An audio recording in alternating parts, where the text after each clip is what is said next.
Class করবি না? Anatomy.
Class করবি না?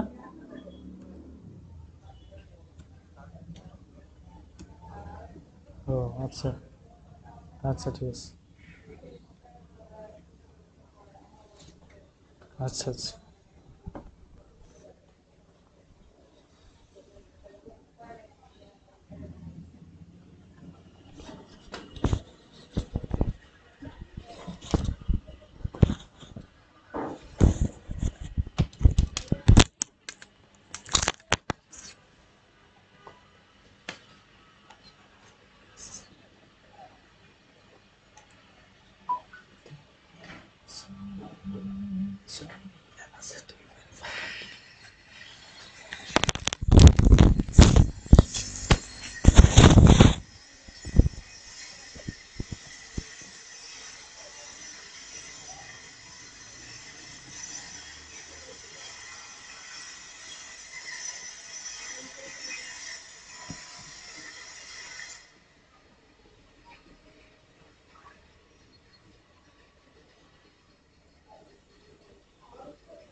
আসসালামু আলাইকুম স্যার।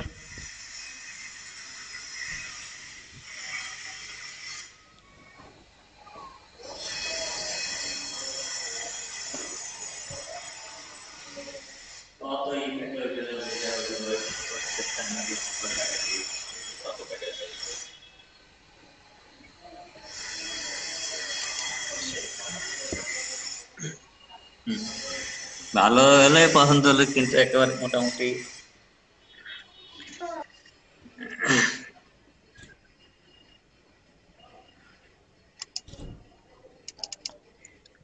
আমি তাহলে শুরু করি।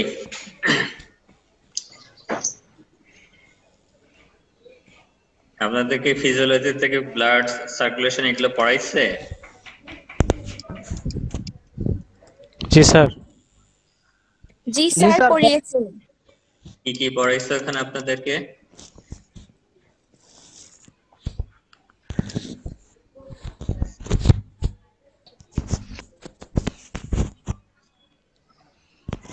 আপনাদের ওখানে কি কি পড়াইছিল ব্লাডের ভিতরে? স্যার সার্কুলেশন পড়েছে, ক্লটিং পড়েছে। সার্কুলেশন পড়াইছে, ক্লটিং। এখন আমি যেটা হচ্ছে যে অ্যানাটমিক্যাল, ওইটা একটা ফিজিওলজিক্যাল পার্টটা বেশি কভার করছে, আমি একটু অ্যানাটমির এটার দরকার। একটা বড় অংশ হার্ট এবং অন্যান্য এইগুলো আপনাদের সেকেন্ড ইয়ারে পড়ানো হবে, কিন্তু এখানে বেসিক সার্কুলেশনটা এখানে একটু আমি বলে, আপনারা অনেকেই জানেন, খুব ভালো করেই জানেন। এখন সার্কুলেশন এই শব্দটা মেইনলি হচ্ছে যে সার্কুলেশন এই শব্দটা অনেকভাবে ইউজ করা হয়। সার্কুলেশন এখানে যেটা সার্কুলেশন হচ্ছে প্রবাহ, যেটা বলা হচ্ছে যে কোন একটা ক্লোজ সিস্টেমের ভিতর দিয়ে, স্ট্রাকচারের ভিতর দিয়ে যখন ফ্লুইড প্রবাহিত হচ্ছে তখন সেটাকে সার্কুলেশন বলা হচ্ছে। এখন সেটা ব্লাড সার্কুলেশন হতে পারে, সেটা লিম্ফ সার্কুলেশন হতে পারে, আবার যে সেন্ট্রাল নার্ভাস সিস্টেমে যেটা আছে ফ্লুইড সিএসএফ, সেটা সার্কুলেশন হয়। এখন এখানে সার্কুলেশনের যে ডেফিনিশনটা দিচ্ছে সেটা হচ্ছে মেইনলি হচ্ছে যে ব্লাড সার্কুলেশন এর ডেফিনিশন, যে the movement of the blood through the vessels of the body that is induced by the pumping action of the heart and serves to distribute nutrients and oxygen to and remove waste products from all parts of the body. এখন circulatory সিস্টেমের ভিতরে গুরুত্বপূর্ণ দুইটা, blood circulatory system যেমন গুরুত্বপূর্ণ, পাশাপাশি lymphatic যে circulation হয় সেটাও অনেক গুরুত্বপূর্ণ। কারণ যে এই দুইটা সার্কুলেটরি সিস্টেম যখন সমন্বিতভাবে কাজ করে তখনই কিন্তু ফ্লুইড হোমিওস্টেসিস, ফ্লুইডের যে ব্যালেন্স সেটা মেইনটেইন করা সম্ভব হয়। আদারওয়াইজ কিন্তু কোনো কারণে যদি ব্লাড সার্কুলেটরি সিস্টেম ঠিক থাকার পরেও যদি লিম্ফেটিক সিস্টেম যদি ঠিকমতো না কাজ করে তাহলে কিন্তু ফ্লুইড হোমিওস্টেসিস মেইনটেইন হয় না, ফ্লুইড ভলিউম তখন মেইনটেইন করা সম্ভব হয় না। আবার ব্লাড যদি লিম্ফেটিক সিস্টেম কাজ করে, আবার ব্লাড ভাস্কুলার সিস্টেম যদি কাজ না করে, ব্লাড সার্কুলেটরি সিস্টেম কাজ না করলেও অর্গানগুলো নিউট্রিশন অক্সিজেন সাপ্লাই পাবে না। আবার অর্গানগুলো থেকে যে ব্লাড গুলো রিটার্ন হয়ে হার্টে আসবে সেগুলো ঠিকমতো আসতে না পারলে, যখন হার্ট যে পরিমাণ ব্লাড যদি না আসে তাহলে কার্ডিয়াক আউটপুট কমে যেতে থাকবে, তখন পেশেন্ট দেখা যায় শকে চলে যাবে। এরকম বিভিন্ন সমস্যাগুলো হতে থাকে। যে এই জন্য যে বডির যতগুলো সিস্টেম আছে তার ভিতরে one of the most important system হচ্ছে সার্কুলেটরি সিস্টেম। যদি এই সার্কুলেটরি সিস্টেমটা লম্বা সময় ধরে যদি ফাংশনিং না থাকে তাহলে বডি বড় রকম ঝুঁকির ভিতরে পড়বে। এখন ব্লাড সার্কুলেটরি সিস্টেমের ভিতর যে অর্গানগুলো এই সিস্টেমের সাথে জড়িত সেটা হচ্ছে হার্ট, এটা হচ্ছে যে অর্গানের ভিতর হার্ট আছে, তারপর ব্লাড ভেসেল, এবং যে জিনিসটা সার্কুলেট হচ্ছে সেটা হচ্ছে ব্লাড। আর লিম্ফেটিক সিস্টেমের ভিতরে যে অংশগুলো আছে, এখানে লিম্ফেটিক ভেসেলস আছে, লিম্ফেটিক অর্গান আছে। লিম্ফেটিক অর্গানগুলোর ভিতরে আবার বিভিন্ন ধরনের অর্গান আছে, লিম্ফ নোড আছে, স্প্লিন, থাইমাস, টনসিল, এগুলো সব লিম্ফেটিক অর্গান। তারপরে এখানে লিম্ফেটিক ভেসেলের ভিতর দিয়ে যে ফ্লুইডটা যাচ্ছে সেটাকে বলা হচ্ছে লিম্ফ। সবগুলো মিলেই হচ্ছে লিম্ফেটিক সিস্টেম। এখন সার্কুলেটরি সিস্টেমের মেইন কাজ যেটা বলা হচ্ছে, যেটা ডেফিনিশনের সময় বলা হয়েছে যে আপনার বডির বিভিন্ন অর্গান অথবা টিস্যুতে হচ্ছে নিউট্রিয়েন্টস এবং অক্সিজেন সাপ্লাই করা হচ্ছে সার্কুলেশন সিস্টেমের মেইন কাজ। এর বাইরে যে কাজগুলো করে থাকে, যে transport of nutrients from the digestive organ to different tissue, transport of waste products from different tissue to the excretory organ, transport of respiratory gases, transport of hormone, তারপর distribution of water, maintenance of temperature, transport of electrolytes, protection of the body, যে micro organism অথবা বিভিন্ন যে foreign substance যেগুলো বডিতে enter করতেছে সেগুলোর এগেইনস্টে রোগ প্রতিরোধের অংশ হিসাবে হচ্ছে সার্কুলেটরি সিস্টেমের গুরুত্বপূর্ণ ভূমিকা আছে। তারপর হচ্ছে যে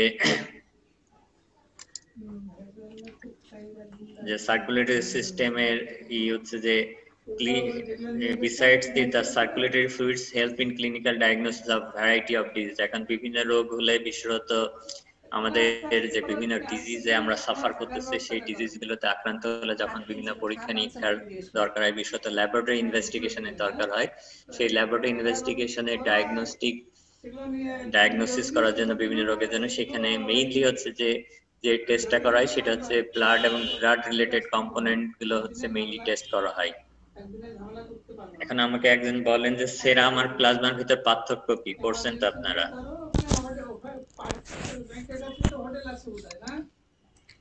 সিরাম হচ্ছে ব্লাডের যে লিকুইড জাতীয় যেটা সেটা, আর প্লাজমা? প্লাজমা হচ্ছে মানে জেলির মতো আর কি, জমাট পেতে থাকে। ব্লাড কি জমাট থাকে নাকি? না, মানে যে প্লাজমা হচ্ছে স্যার প্লাজমাতে ক্লটিং যে ফ্যাক্টর গুলো এগুলা স্যার অ্যাবসেন্ট থাকে, মানে স্যার প্রেজেন্ট থাকে। আর হ্যাঁ, সিরামে স্যার সেট অ্যাবসেন্ট থাকে। থাকে না।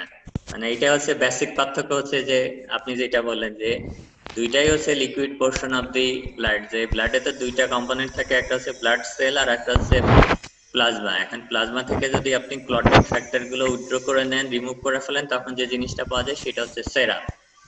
এবং নর্মালি যে আমার যে ল্যাবরেটরি যে পরীক্ষা নিরীক্ষা গুলো করা হয় তার বেশিরভাগই কিন্তু সেরাম নিয়ে পরীক্ষা করা হয়। যে প্লাজমা যে আপনি দেখবেন যে পরীক্ষা নিরীক্ষার বেশিরভাগ নামের আগে লেখা থাকে যে সেরাম লিপিড প্রোফাইল, সেরাম ক্রিয়েটিনিন, সেরাম ইলেকট্রোলাইট, এইরকম নাম লেখা থাকে। আর প্লাজমা হচ্ছে যে মেইনলি যেটা বলেন যে ক্লটিং ফ্যাক্টর সহ যে জিনিসটা থাকে, এবং যে প্লাজমার একটা বড় অংশ হচ্ছে যে বিভিন্ন ট্রিটমেন্ট পারপাসে ইউজ করা হয়। যে বিভিন্ন রোগের কারণে, বিশেষত বলা যায় বিভিন্ন সংক্রমণের কারণে দেখা যায় যে যখন অ্যান্টিবায়োটিক গুলো তৈরি হয়, সেই অ্যান্টিবডি গুলো অনেক সময় বডি থেকে রিমুভ করার জন্য যে প্লাজমা ফেরেসিস করা হয়। আবার অনেক সময় এই প্লাজমাটা যে অ্যান্টিবডি যে অনেকের শরীরে প্রবেশ করে না, অ্যান্টিবডি যে প্লাজমাতে থাকে।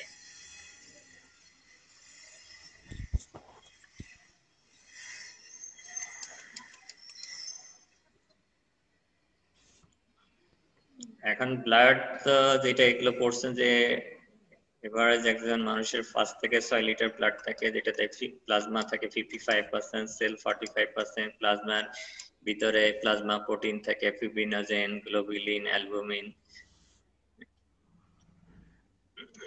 এখন যে যে প্লাজমা প্রোটিন যেগুলো পড়ছেন, এই প্লাজমা প্রোটিন এর ভিতরে কোনটা মোস্ট ইম্পর্টেন্ট প্লাজমা প্রোটিন বলা হয়? ফিব্রিনোজেন, গ্লোবুলিন, অ্যালবুমিন, এই তিনটার ভিতরে কোনটাকে মোস্ট ইম্পর্টেন্ট প্লাজমা প্রোটিন হিসেবে ধরা হয়?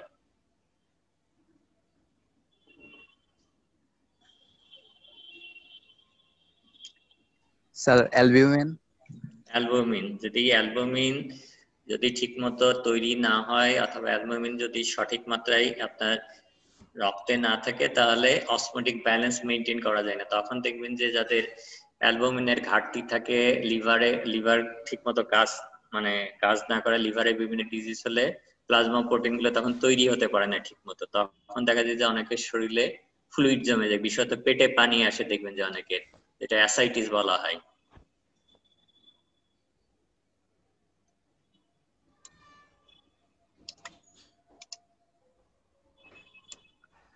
এখন সার্কুলেশনের ভিতরে হচ্ছে যে যে যদি আপনি ডিভিশন করেন, অনেকভাবে ডিভাইড করা আছে, কিন্তু মেইনলি সার্কুলেশন হচ্ছে দুইটা টাইপে ভাগ করা হয়। একটা হচ্ছে সিস্টেমিক সার্কুলেশন আর একটা হচ্ছে পালমোনারি সার্কুলেশন। এর বাইরে আরো বিভিন্ন সার্কুলেশন আছে, যেমন hepato portal circulation, cerebral circulation, এরকম বিভিন্ন নামে সার্কুলেশন গুলোকে টাইপিং করা হয়। কিন্তু ওভারঅলি ব্রড হেডিং এ যে সার্কুলেশন হচ্ছে দুই ধরনের বলা হয়, একটা হচ্ছে সিস্টেমিক সার্কুলেশন আর একটা হচ্ছে পালমোনারি সার্কুলেশন। এখন যে সিস্টেমিক সার্কুলেশন যেটা বলা হচ্ছে যে এটা পড়ছেন যে লেফট ভেন্ট্রিকল থেকে রক্তগুলো বিভিন্ন আর্টারি হয়ে ক্যাপিলারিজ দিয়ে টিস্যুর সাথে এক্সচেঞ্জ হওয়ার পরে ভেইন দিয়ে আবার হার্টের রাইট অ্যাট্রিয়ামে যেটা ফেরত আসে যে সার্কুলেশন সিস্টেমের মাধ্যমে, সেটাকে বলা হয় সিস্টেমিক সার্কুলেশন।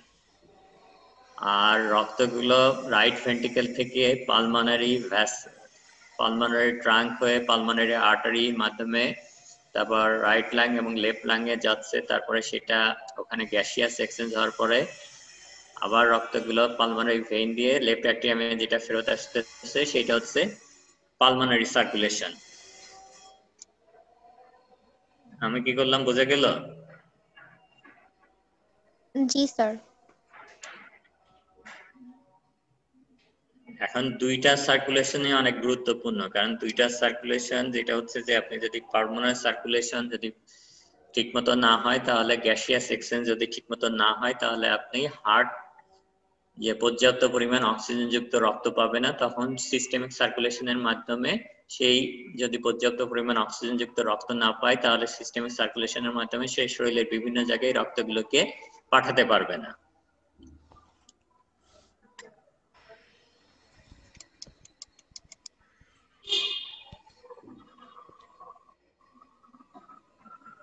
এখন হেপাটিক পোর্টাল সার্কুলেশন, এখানে একটা বলে যে অন্যান্য সার্কুলেশনের সাথে এটার হচ্ছে একটা বেসিক ডিফারেন্স হচ্ছে যে বডির যে সার্কুলেশন, সিস্টেমিক সার্কুলেশন যেটা আছে সেইটাতে দেখা যায়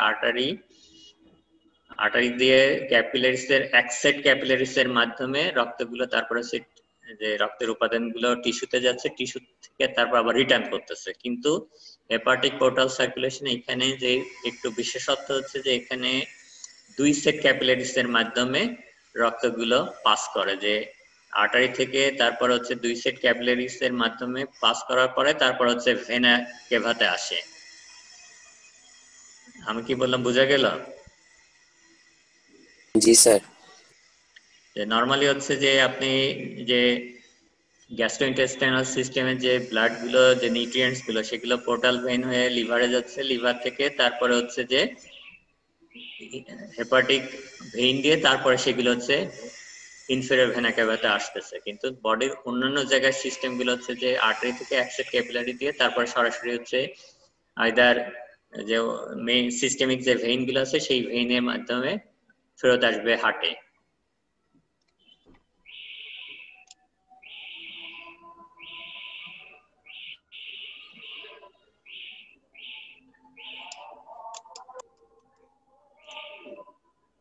একটু আজান হচ্ছে, আমি একটু অপেক্ষা করে আজান।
হ্যাঁ, তাহলে তুমি যে আমার সাথে আসবে।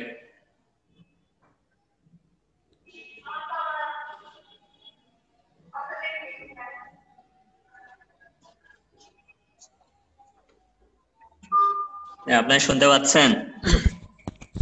জি স্যার। জি স্যার। জি এখন স্যার। এখানে সার্কুলেশনের একটা পার্সেন্টেজ দেওয়া আছে যে যে এখানে সার্কুলেটরি সিস্টেমের ভিতরে ভেইন, ক্যাপিলারিস, তারপর আর্টারিওলস, তারপর ভেনাস, সাইনাসেস, হার্ট, পালমোনারি সার্কুলেশন সবগুলো এখন কোন পোরশনে কি পরিমাণ সার্কুলেশনে কত পার্সেন্ট ব্লাড থাকে। এখানে হার্ট এবং যেটা হচ্ছে যে পালমোনারি সার্কুলেশন মিলে টোটাল থাকে হচ্ছে 16% সার্কুলেটরি ব্লাড ভলিউম। এর ভিতরে হার্টে থাকে হচ্ছে 7% আর হচ্ছে পালমোনারি সার্কুলেশনে থাকে হচ্ছে 9%। আর বাকি 84% এর ভিতর মেজরিটি থাকে হচ্ছে ভেনাস সিস্টেম। এখানে ভেনিউলস, ভেইন, ভেনাস সাইনাস এগুলোতে থাকে হচ্ছে 64% ব্লাড। আর আর্টারিস, আর্টারিওলস এবং ক্যাপিলারিস এখানে থাকে হচ্ছে টোটাল হচ্ছে 20% ব্লাড।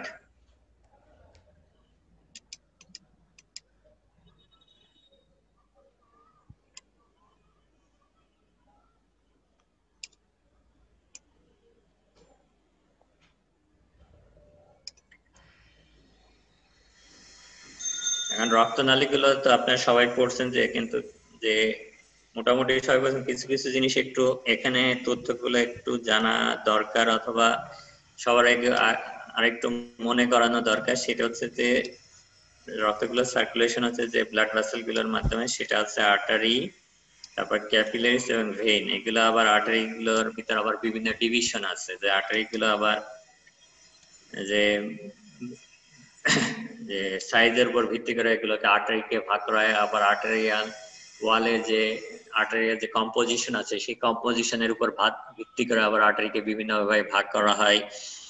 আবার ভেইন গুলোকে ভাগ করা হয়। এখন আর্টারি যেগুলো বড় সাইজের আর্টারি আছে, large size artery, medium size artery, small artery, যেগুলো স্মল আর্টারি গুলোকে আর্টারিওলস বলা হচ্ছে।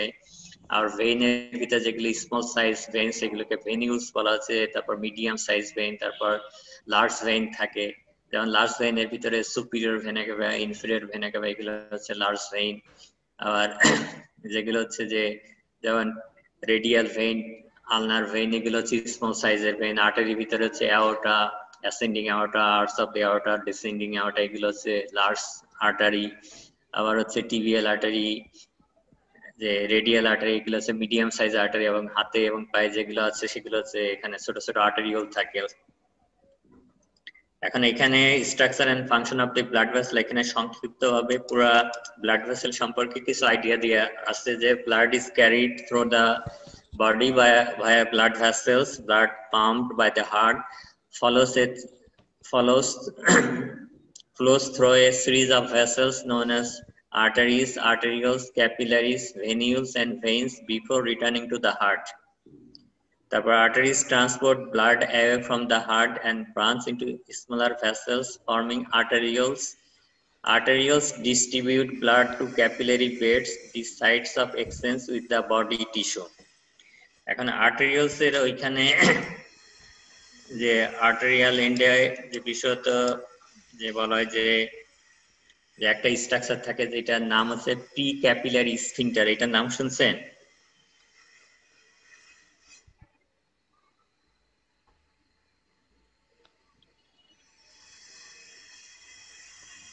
আপনি কি আমার কথা শুনতে পাচ্ছেন? জি স্যার, শুনতে পাচ্ছি। হ্যাঁ, প্রি ক্যাপিলারি স্ফিংটার, এটার নাম শুনছেন? না স্যার।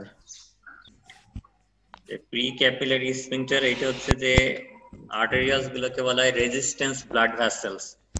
যে আপনার ব্লাড ফ্লোটা যেটা আছে রেগুলেট হয় হচ্ছে আর্টেরিয়ালস ক্যাপিলারিস এর মাধ্যমে টিস্যুতে কি পরিমাণ ব্লাডটা মানে এক্সচেঞ্জ হবে সেটা নিয়ন্ত্রিত হয় হচ্ছে আর্টেরিয়ালস এর ওইখানে যে প্রি ক্যাপিলারি স্ফিংটার গুলো থাকে সেই স্ফিংটারের মাধ্যমে। এখন স্ফিংটার গুলো যদি ঠিকমতো কাজ না করে তাহলে ওই রেগুলেশন সিস্টেমটা তখন ব্যাহত হয়।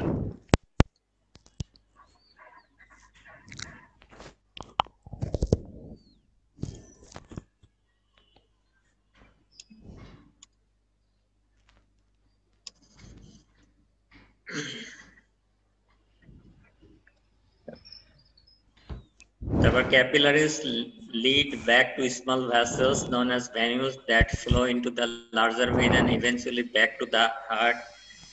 The arterial system is a relatively high pressure system, so arteries have thick walls that appear round in cross section. যেটা আপনাদের যে আর্টারি যে ব্লাডটা প্রবাহিত হয় সেটা হচ্ছে যে আর্টারি আছে হাই প্রেসার সিস্টেম, যেখানে উচ্চ চাপে রক্তগুলো প্রবাহিত হয় এবং আর্টারির ওয়ালগুলো তুলনামূলকভাবে ভেইন থেকে ঠিক থাকে। না হলে আর্টারির ওয়াল যদি থিন থাকতো তাহলে এই উচ্চ রক্তচাপের ব্লাড গুলো যখন প্রবাহিত হতো তখন আর্টারি গুলো সহজে রাপচার হয়ে যেত। কিন্তু তারপরেও বিভিন্ন কারণে আর্টারি গুলো অনেক সময় রাপচার হতে পারে। যে বিভিন্ন কারণে যখন আর্টারির ওয়াল গুলো দুর্বল হয়ে যায় অথবা অনেক বেশি ফোর্সে যখন রক্ত আর্টারির ভিতর প্রবাহিত হতে থাকে তখন কিন্তু অনেক সময় রক্তনালী রাপচার হতে পারে। এবং নরমালি যেটা হচ্ছে যে সবাই জানেন যে মস্তিষ্কের ভিতরে রক্তক্ষরণ হয়, যেটা হেমোরেজিক স্ট্রোক বলা হয়, যেখানে মেইনলি হচ্ছে যে হাইপারটেনসিভ যাদের পেশেন্ট থাকে, আনকন্ট্রোল হাইপারটেনশন যাদের থাকে তাদের ক্ষেত্রে এই ঝুঁকিটা বেশি থাকে। যখন অনেক বেশি পরিমাণে উচ্চ মাত্রায় রক্ত প্রবাহিত, উচ্চ চাপে রক্তগুলো প্রবাহিত হতে থাকে, তখন যদি আর্টেরিয়াল ওয়ালে কোনো ডিফেক্ট আগে থেকে থাকে তখন এই রাপচারের ঝুঁকিটা অনেক বেশি হতে পারে। এবং আর্টারি ওয়ালে একটা কমন একটা কন্ডিশন অনেকেরই থাকে যেটা নাম হচ্ছে অ্যানিউরিজম। এটার নাম শুনছেন?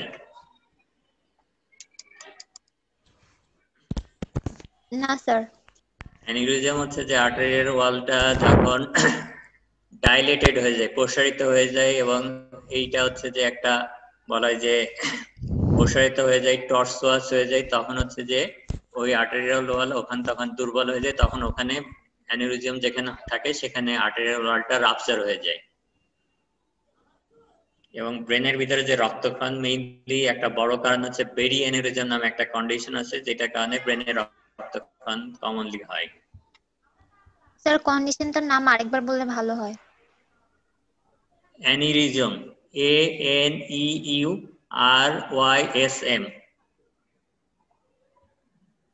Okay sir.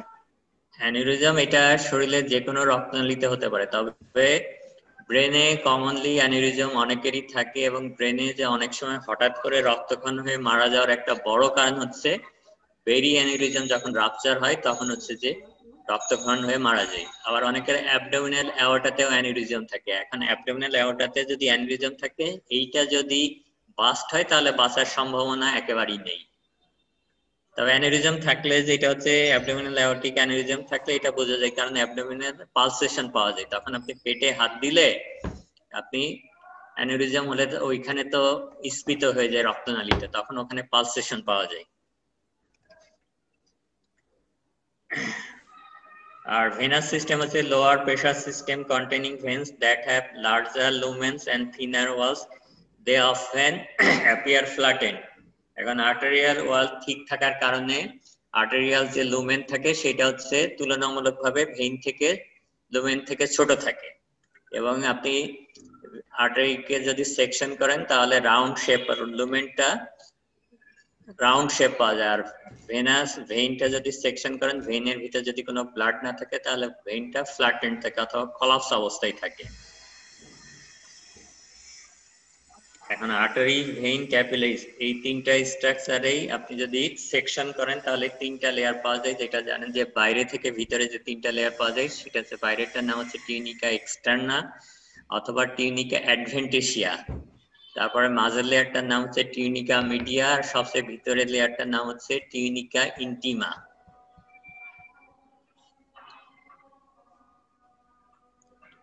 এখানে এক্সটার্নাল নামটা অন্য নামটা দেয়া নাই, টিউনিকা এক্সটার্নাল শুধু লেখা আছে, যে আরেকটা নাম হচ্ছে টিউনিকা অ্যাডভেন্টেশিয়া।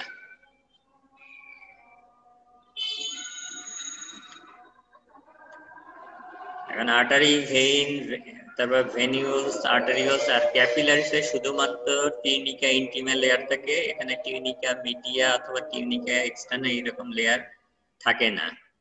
এখন এই টিউনিকা ইন্টিমা, টিউনিকা মিডিয়া এবং টিউনিকা এক্সটার্না, এখানে এই লেয়ারগুলোতে যে স্ট্রাকচারগুলো থাকে, যে টিউনিকা ইন্টিমা এখানে মেইনলি সবচেয়ে ভিতরের দিকে থাকে হচ্ছে এপিথেলিয়াল লাইনিং, যেটাকে বলা হয় এন্ডোথেলিয়াম।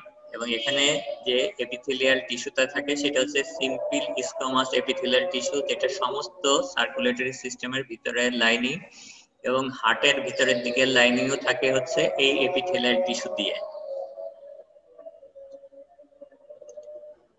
এই এপিথেলিয়াল টিস্যুর কথা অবশ্যই মনে রাখতে হবে।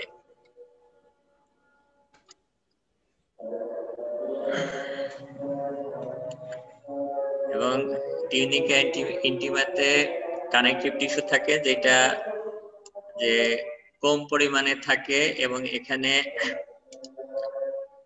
যে টিউনিকা মিডিয়া যেটা থাকে, টিউনিকা মিডিয়া হচ্ছে সবচেয়ে থিকেস্ট লেয়ার বলা হয়, এবং এটা হচ্ছে যে আর্টারিতে ভেইন থেকে থিকেস্ট থাকে।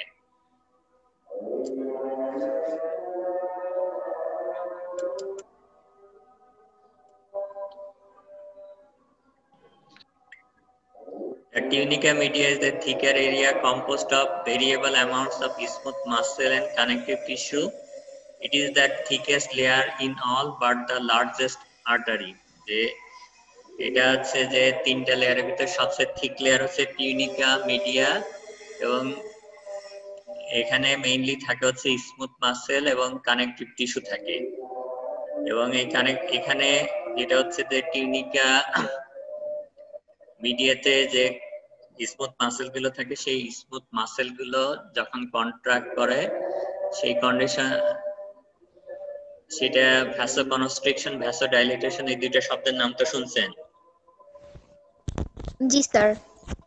ভ্যাসোকনস্ট্রিকশন হচ্ছে টিউনিকা মিডিয়াতে যে স্মুথ মাসেল গুলো থাকে, এই মাসেল গুলো যখন কন্ট্রাক্ট হয় তখন সেই কন্ডিশনটাকে বলে ভ্যাসোকনস্ট্রিকশন, আর মাসেল গুলো যখন রিল্যাক্স থাকে তখন সেটা হচ্ছে ভ্যাসোডাইলেটেশন। এবং এই ভ্যাসোকনস্ট্রিকশন এবং ভ্যাসোডাইলেটেশন এটা হচ্ছে যে সার্কুলেটরি সিস্টেমের রেগুলেশনের জন্য একটা বড় ভূমিকা পালন করে।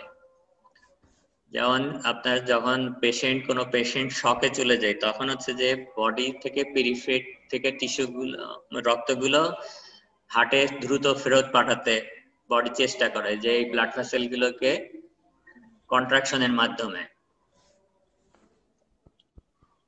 এখন এই ভ্যাসোকনস্ট্রিকশন যে ব্লাড ভেসেলের উপরে মেইনলি হচ্ছে সিম্প্যাথেটিক নার্ভাস সিস্টেমের ইফেক্ট হচ্ছে প্রমিনেন্ট ইফেক্ট, যে নরমালি সিম্প্যাথেটিক নার্ভাস সিস্টেম গুলো যখন অ্যাক্টিভেট হয় তখন হচ্ছে ভ্যাসোকনস্ট্রিকশন হয়। আমি কি বললাম বোঝা গেল?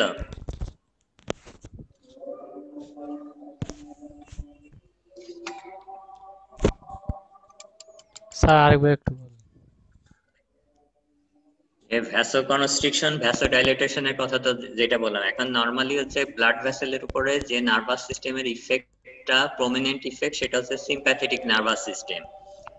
আমি এর আগে যে পুরাতন ব্যস্তাতে যে সিম্প্যাথেটিক নার্ভাস সিস্টেমকে বলা হয় ফাইট আর ফ্লাইট রেসপন্স, যে বডির আপনার কোনো থ্রেটফুল কন্ডিশনে যখন বডি এক্সপোজ হয় তখন বডিতে সিম্প্যাথেটিক নার্ভাস সিস্টেম গুলো ওভার অ্যাক্টিভ হয়, এবং তখন হচ্ছে যে আপনি হয় কন্ডিশনের সাথে ফাইট করবেন অথবা আপনি ওখান থেকে পলায়ন করবেন। এখন এইখানে যেটা হচ্ছে বডি, যেটা হচ্ছে যে সিম্প্যাথেটিক নার্ভাস সিস্টেমে যে ব্লাড ভেসেলের উপর যে ইফেক্টটা সিম্প্যাথেটিক নার্ভাস সিস্টেম প্রোভাইড করে সেটা হচ্ছে ভ্যাসোকনস্ট্রিকশন।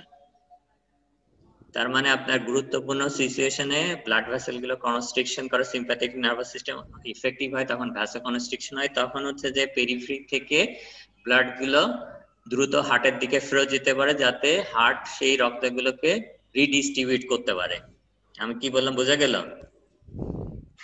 জি স্যার। জি স্যার।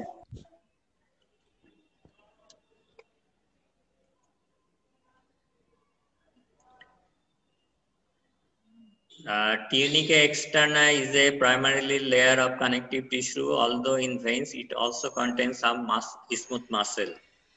এখন যে আর্টারি ভেইন দুইটাতে তিনটা করে লেয়ার থাকে, tunica intima, tunica media, tunica externa.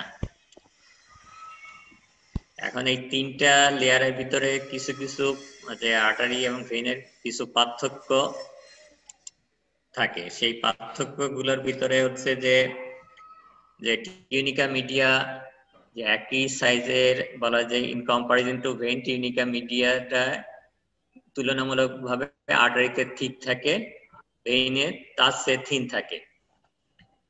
তারপর হচ্ছে টিউনিকা এক্সটার্নাতে ভেইনে যে কানেক্টিভ টিস্যুর সাথে কিছু পরিমাণ মাসেল, স্মুথ মাসেল থাকে, যেটা আর্টারিতে থাকে না।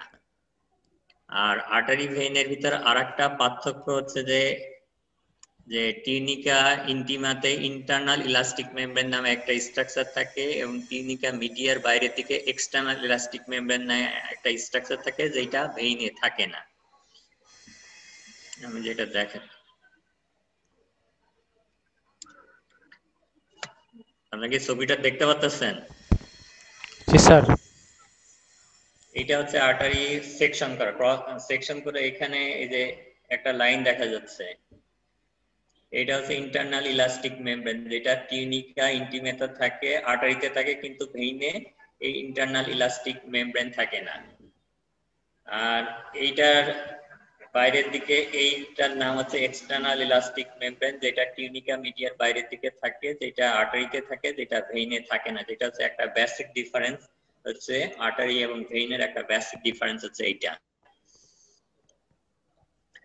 তারপরে এইখানে যেটা দেখেন যে, এবং এই স্ট্রাকচার গুলো থাকার কারণে আর্টারি গুলো আরো বেশি স্ট্রেংথেন হয়, আরো বেশি ফ্লেক্সিবল হয়। কারণ আর্টারি গুলো থেকে অনেক বেশি হাই প্রেসারে প্রবাহটাকে তাকে ফেস করতে হয়। এই জন্য যদি আর্টারির ওয়ালের এই স্ট্রাকচার গুলো না থাকতো তাহলে আর্টারি সহজে রাপচার হয়ে যেত। আর এখানে যেটা বলছিলাম, ভেইনে টিউনিকা এক্সটার্নাতে কিছু মানে কানেকটিভ টিস্যু কম্পোনেন্টের সাথে সাথে কিছু পরিমাণে স্মুথ মাসল থাকে, যেটা আর্টারিতে থাকে না। আর আর্টারি ভেইন দুইটাতেই হচ্ছে যে টিউনিকা এক্সটার্নাতে ভাসা ভেসোরাম, ভাসা নার্ভোসাম, নার্ভি ভেসোরাম, এই দুইটা স্ট্রাকচার থাকে। এই দুইটা স্ট্রাকচারের নাম শুনছেন কিনা আমি জানি না।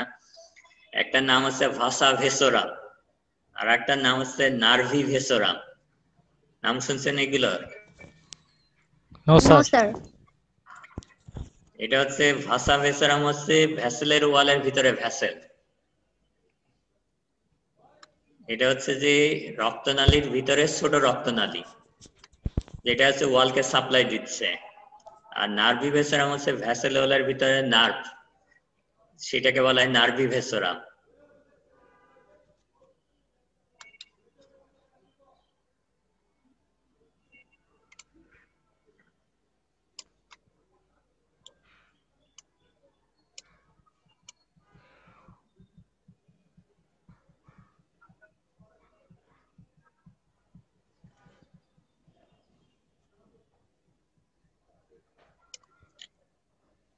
এখন স্ট্রাকচারালি যে পার্থক্যগুলো এখানে কম্পারিজন করা আছে, যেগুলো ওইগুলোরই একটু হচ্ছে এখানে কম্পারিজন করে দেওয়া আছে, যে tunica intima, tunica media, tunica external, যে কিছু কম্পারিজন এখানে দেওয়া আছে। যে আর্টারি ভেইনের জেনারেল অ্যাপিয়ারেন্সের ভিতরে আর্টারি থিক ওয়াল থাকে, স্মল ডোমেন থাকে, ভেইনের থিন ওয়াল থাকে, লার্জ ডোমেন থাকে।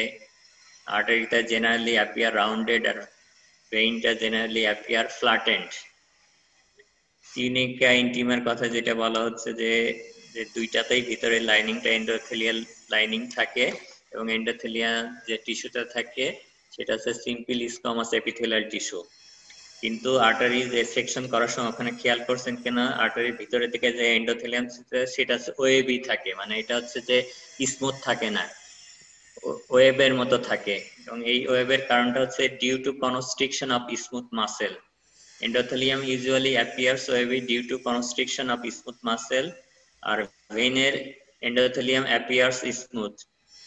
টিউনিকা ইন্টিমাতে আর্টারিতে যেটা বলছেন ইন্টারনাল ইলাস্টিক মেমব্রেন প্রেজেন্ট থাকে লার্জ ভ্যাসেলগুলোতে, কিন্তু ভেইনে ইন্টারনাল ইলাস্টিক মেমব্রেন অ্যাবসেন্ট থাকে, এবং এই ইন্টারনাল ইলাস্টিক মেমব্রেন গুলো ইলাস্টিক ফাইবার দিয়ে তৈরি হয়। তারপর tunica media normally the thickest layer in the arteries, আর যে আর্টারি থেকে এটা তুলনামূলকভাবে থিন থাকে, যে normally thinner than the tunica externa.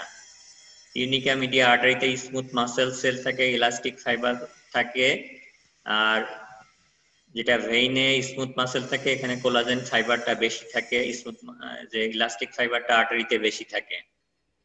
R tunica মিডিয়ার বাইরের দিকে এক্সটার্নাল ইলাস্টিক মেমব্রেন থাকে লার্জ ভ্যাসেলে, যেটা ভেইনে এক্সটার্নাল ইলাস্টিক মেমব্রেন অ্যাবসেন্ট থাকে।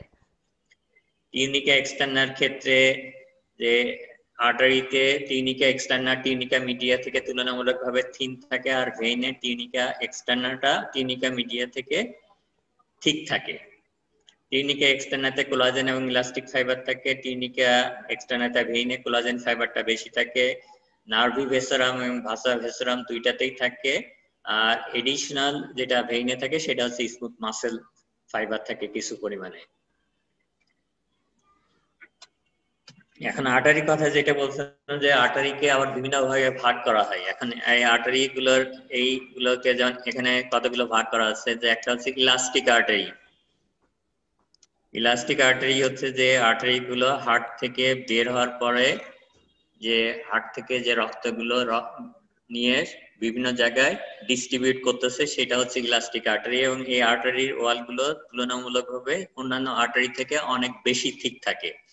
The elastic artery, all arteries have relatively thick walls that can withstand the high pressure of blood ejected from the heart.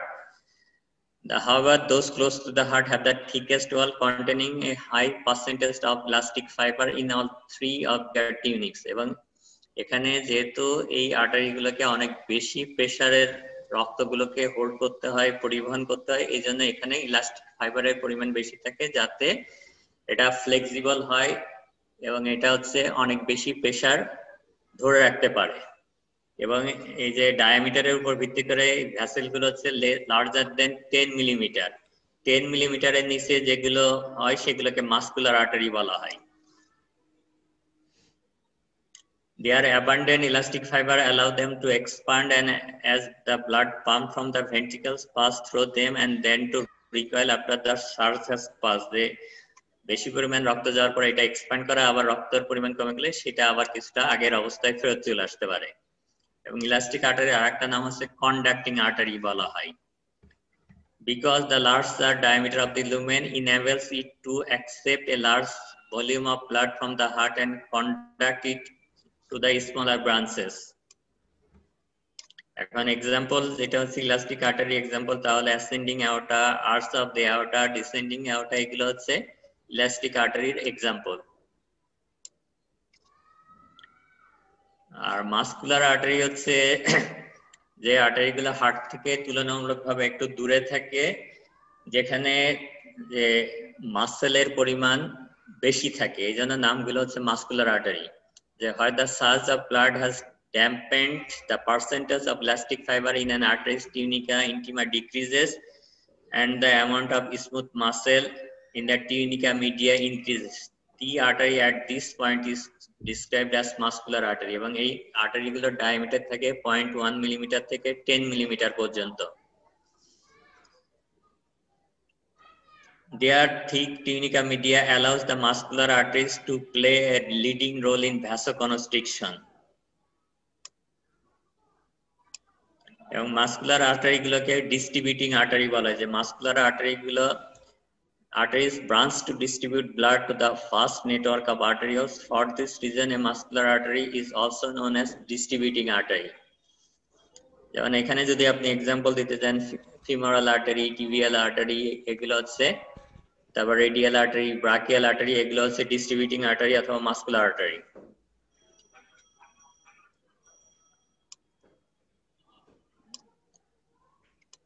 R arterioles হচ্ছে a very small artery that leads to a capillary. Arterioles have the same three tunics as the larger vessel, but thickness of each is greatly diminished. The critical endothelial lining of the tunica intima is intact. আর এখানে যে tunica মিডিয়াতে বড় আর্টারিগুলোতে যে পরিমাণ smooth muscle থাকে, এখানে smooth মাসলের পরিমাণ কম থাকে, থিকনেস কম থাকে, এবং টিউনিকা এক্সটার্নাও তুলনামূলকভাবে থিন থাকে। এবং এই আর্টারিগুলোর ডায়ামিটার হচ্ছে লেস দেন হচ্ছে 0.1 মিলিমিটার। এবং এই আর্টারিগুলোকে রেজিস্ট্যান্স ভ্যাসেলস বলা হয়। যে with a lumen averaging 30 micrometer or less in diameter, arterioles are critical in slowing down or resisting blood flow, thus causing a substantial drop in blood pressure. Because of this, someone referred to as resistance blood vessel. তাহলে যে artery small সাইজের যে artery গুলো থাকে সেগুলোকে resistance blood vessels বলা হয়, অথবা যেগুলোকে বলা হয় যে আর্টারিওলস বলা হচ্ছে। এবং এই আর্টারিওলস গুলো ব্লাড প্রেসার ড্রপ করে, কারণ এগুলো ব্লাড ফ্লোটাকে রেগুলেট করে, যেগুলোর ব্লাড ফ্লোটাকে স্লো করে দিতে পারে।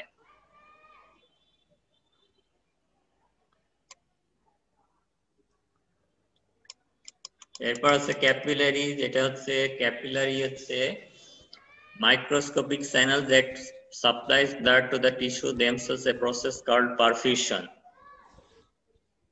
Exchange of gases and other substances occur in the capillaries between the blood and surrounding cells and the tissue fluid.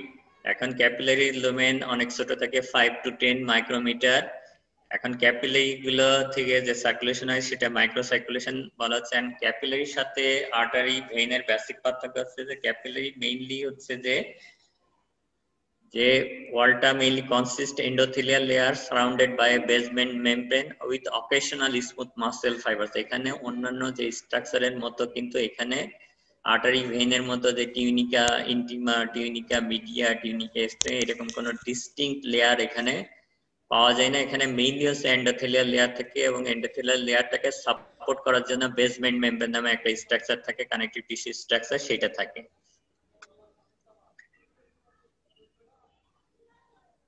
এখন ক্যাপিলারি গুলো হচ্ছে যে আবার তিন ধরনের আছে, কন্টিনিউয়াস ক্যাপিলারিস, ফেনেস্ট্রেটেড ক্যাপিলারিস আর সাইনুসয়েড ক্যাপিলারিস।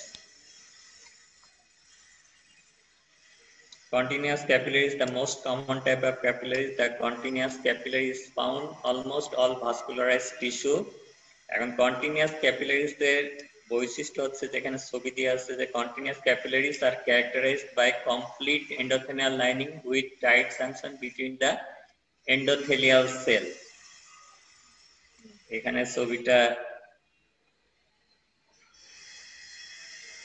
এখানে এটা হচ্ছে continuous capillary, যেখানে যে সেলগুলা একটার সাথে আরেকটা জাংশন থাকে টাইট জাংশনের মধ্যে। আর এইখানে হচ্ছে যে ফেনেস্ট্রেটেড ক্যাপিলারি, যেখানে মাঝখানে কিছু হচ্ছে ফেনেস্ট্রেশন থাকে, সেখানে মাঝখানে কিছু কিছু পোর্ট থাকে। আর আরেকটা হচ্ছে যে সাইনোসয়েড যেগুলো থাকে সেগুলো হচ্ছে যে এগুলো কিছু কিছু স্পেশালাইজড অর্গানে থাকে, যেখানে এখানে দেখা যায় যে ইন্টারসেলুলার গ্যাপ থাকে এবং এখানে যে বেসমেন্ট মেমব্রেন থাকে, বেসমেন্ট মেমব্রেনটাও ইনকমপ্লিট থাকে।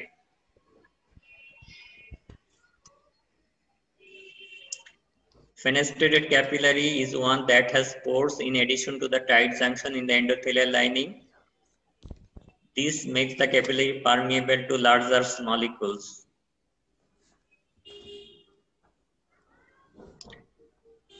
And fenestrated capillaries commonly যে এরিয়াতে পাওয়া যায় are common in the small intestine, which is the primary site of nutrient absorption, as well as kidney. They are also found in the choroid plexus of the brain and endocrine structure with the hypothalamus, pituitary, pineal and thyroid gland. At least কতগুলো example একটু মনে রাখতে হবে যে এই capillaries গুলো কোন কোন রিজনে কোন ধরনের ক্যাপিলারিজ গুলো পাওয়া যায়। যে বডির সমস্ত জায়গায় অলমোস্ট বেশিরভাগ জায়গায় যে ক্যাপিলারি থাকে সেটা হচ্ছে কন্টিনিউয়াস ক্যাপিলারি, আর স্পেশালিস্ট কিছু এরিয়াতে ফেনেস্ট্রেটেড ক্যাপিলারিজ থাকে, যার ভিতরে স্মল ইন্টেস্টাইন বলা হচ্ছে, কিডনিতে ফেনেস্ট্রেটেড ক্যাপিলারিজ থাকে, এন্ডোক্রাইন গ্ল্যান্ডে ফেনেস্ট্রেটেড ক্যাপিলারিজ থাকে। তারপর ব্রেনের ভিতরে যে করয়েড প্লেক্সাস, যেটা যে করয়েড প্লেক্সাস থেকে যেখান থেকে হচ্ছে সিএসএফ তৈরি হয় সেখানে থাকে হচ্ছে এই ফেনেস্ট্রেটেড ক্যাপিলারিজ। আর সাইনোসয়েড ক্যাপিলারি যেখানে হচ্ছে যে ইন্টারসেলুলার গ্যাপ থাকে, এখানে বেসমেন্ট মেমব্রেনটা ইনকমপ্লিট থাকে এবং এই সাইনোসয়েড ক্যাপিলারি গুলো মেইনলি হচ্ছে যে these very large opening allow for the passage of largest molecule including plasma protein and even cells. And sinusoid capillaries গুলো পাওয়া যায় আছে liver, স্প্লিন, bone marrow, lymph nodes and pituitary endocrine glands, এগুলোতে পাওয়া যায় হচ্ছে সাইনোসয়েড ক্যাপিলারিজ।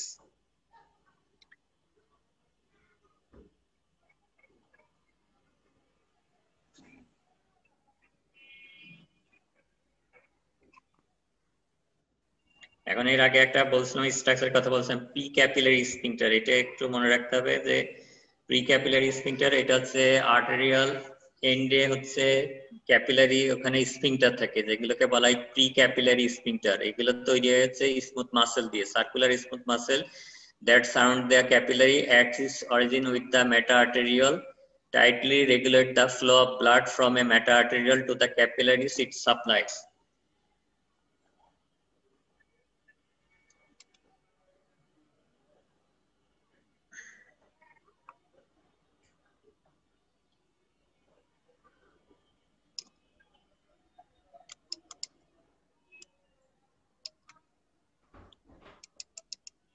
এখানে একটা শব্দ আছে আর্টারি ভেনাস অ্যানাস্টোমোসিস, যে কিছু কিছু ক্ষেত্রে দেখা যায় যে এখানে আর্টারি থেকে ভেইনের মাধ্যমে, যেটা হচ্ছে আর্টারি থেকে ক্যাপিলারি হয়ে ভেইনের মাধ্যমে রক্তগুলো ফেরত আসার কথা, কিন্তু কিছু কিছু ক্ষেত্রে দেখা যায় আর্টারি থেকে সরাসরি রক্তগুলো ভেনে চলে আসে, যেটাকে বলা হয় আর্টেরিয়াল ভেনাস অ্যানাস্টোমোসিস। আপনারা ইসের নাম শুনছেন, এই যে কিডনি সমস্যা হলে ডায়ালিসিস করা হয়, জি স্যার। ডায়ালিসিস করা হয় না? জি স্যার। জি স্যার। ডায়ালিসিস কি ধরনের ডায়ালিসিস করা হয় সেটা কি জানেন? জি স্যার, জি দুই স্যার। ধরনের করা। পেরিটোনিয়াল আর হিমোডায়ালিসিস। হ্যাঁ, পেরিটোনিয়াল আর হেমোডায়ালিসিস করার জন্য পেশেন্টদেরকে ফিস্টুলা বানাইতে হয়, যেখানে আর্টারি এবং ভেইনকে সংযুক্ত করে দেওয়া হয়, যে রেডিয়াল আর্টারি এবং রেডিয়াল ভেইনকে সংযুক্ত করে দেওয়া হয় ফিস্টুলা এই হেমোডায়ালিসিস করার জন্য। সেটা হচ্ছে যেখানে সরাসরি হচ্ছে যে আর্টেরিয়াল ব্লাড গুলো তখন ভেইনে যাতে চলে আসতে পারে।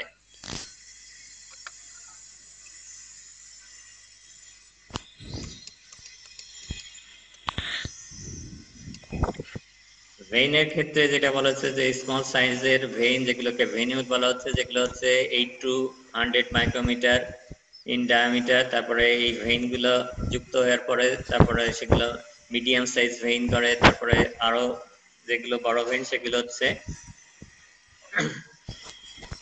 লার্জ ভেইন বলা হয়। এখন ভেইন গুলো একটা বড়ই হচ্ছে যে ভেইন গুলোকে ক্যাপাসিটেন্স ব্লাড ভেসেল বলে, যে ব্লাড ভেসেল গুলো অনেক ব্লাড ধরে রাখতে পারে, এবং এই জন্য যে টোটাল যে সার্কুলেশনের ভলিউম দেখা যাচ্ছে যে ভেইনে কিন্তু 64% ব্লাড হচ্ছে থাকে হচ্ছে ভেইনে, ভেনাস সিস্টেমে। আর ভেইন এবং আর্টারির ভিতরে পার্থক্যের ভিতরে আপনারা আরেকটা যেটা পড়ছিলেন যে ভেইনে ভালভ থাকে, আর্টারিতে ভালভ থাকে না, এবং এই যে সব ধরনের ভেইনে ভালভ থাকে না, বিশেষত এক্সট্রিমিটিস যে ভেইন গুলো থাকে সেই ভেইন গুলোতে ভালভ থাকে। এবং এই ভাগগুলো মেইনলি যে কাজ করে যে ভেইনগুলো ভাগগুলো যে যাতে রক্ত ব্যাকওয়ার্ড ফ্লো না করে সেই জন্য ভাগগুলো হচ্ছে কাজ করে। এবং ভাগগুলো তৈরি হয়ে হচ্ছে এন্ডোথেলিয়াল যে লাইনিং থেকে যে টিবিকা ইন্টিমাটা ভিতরের দিকে প্রজেক্টেড হয়ে হচ্ছে এই ভাগগুলো তৈরি করে।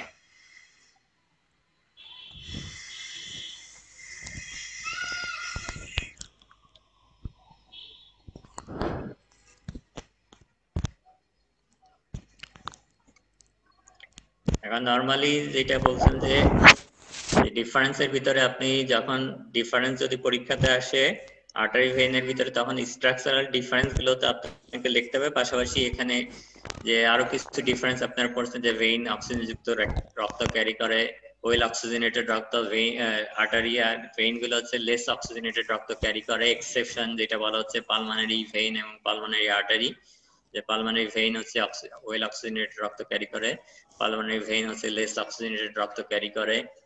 তারপর হচ্ছে ভালভের কথা বলা হচ্ছে যে ভেইন ইউজুয়ালি কন্টেইন ভালভ, যে এর ভিতরে হচ্ছে যে আপার এক্সট্রিমিটি এবং লোয়ার এক্সট্রিমিটিস ভেইন গুলোতে ভালভ থাকে, আর আর্টারিতে কোনো ভালভ থাকে না। আর ভেইনের এক্সেপশনের ভিতরে হচ্ছে মেজর ভেইন গুলোতে যে সুপিরিয়র ভেনে কেবা, ইনফেরিয়র ভেনে কেবা, তারপর ব্রেনে যে ভেইন গুলো আছে সেখানে কোনো ভালভ থাকে না।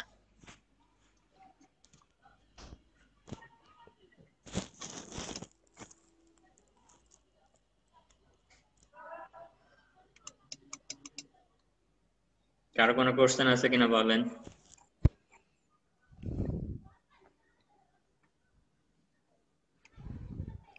No sir sir. এই টপিকটা থেকে কি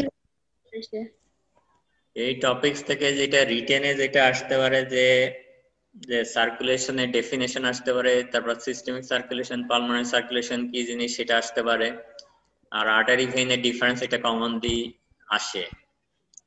আর ওরালে যেটা প্রশ্ন যেটা হচ্ছে সার্কুলেশন, যেটা সিস্টেমিক সার্কুলেশন, তারপর হচ্ছে আপনার পালমোনারি সার্কুলেশন, হেপাটিক সার্কুলেশন, এগুলো কি জিনিস ধরা হয়।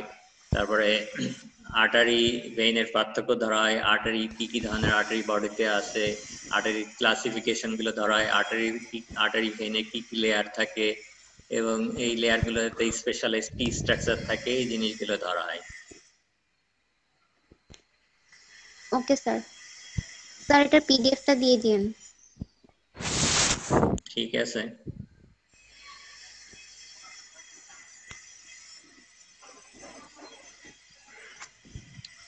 ঠিক আছে, তাহলে আমি বের হয়ে যাচ্ছি। সবাই ভালো থাকেন, সুস্থ থাকেন, নিরাপদে থাকেন। আসসালামু আলাইকুম স্যার। ওয়ালাইকুম আসসালাম। ওয়ালাইকুম আসসালাম।